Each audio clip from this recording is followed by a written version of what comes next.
2 سال پہلے میں سوئٹزرلینڈ گیا تو میں وہاں جا رہا تھا، جو یورپ کی سب سے بڑی پیک ہے، چوٹی ہے، یونگ فراؤ، تو ٹرین وہاں جاتی ہے۔ تو میں ٹرین میں جا رہا تھا، جب میں واپس آنے لگا تو میرے ساتھ دو امریکنز بیٹھ گئے، ایک بزرگ اور ایک ینگ لڑکا۔ تو میں نے سلام دعا شروع ہو گئی، اسٹیو اور جان یا پتہ نہیں اسمتھ نام تھا۔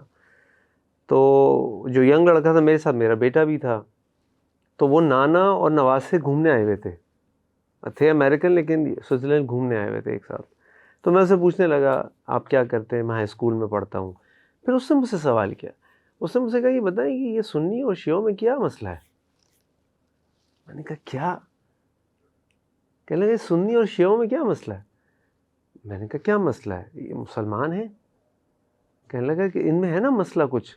میں نے کہا بھائی جو مسئلہ ہے وہ مسئلہ یہ ہے کہ سنی جو ہیں وہ ایک ہماری کچھ ریلیجس بکس ہیں وہ ان کو فالو کرتے ہیں، شیعہ جو ہیں وہ ان کی کچھ اور پرائرٹیز ہیں وہ ان کو فالو کرتے ہیں۔ میں نے کہا یہ بتاؤ کہ تمہیں یہ باتیں کیسے پتہ؟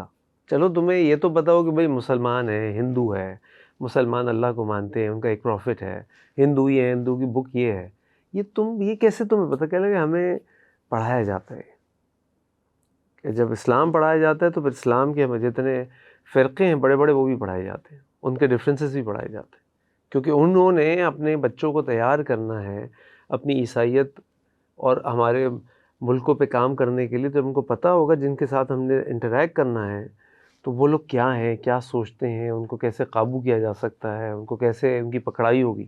تو آپ دیکھیں کہ یہ چیزیں ہمارے لیے کتنی نگیٹیوٹی اور ہمارے دشمنوں کو، اسلام کے دشمنوں کو کتنے مواقع دے رہی ہے کہ وہ ہمیں اندر سے لا کے کمزور کریں۔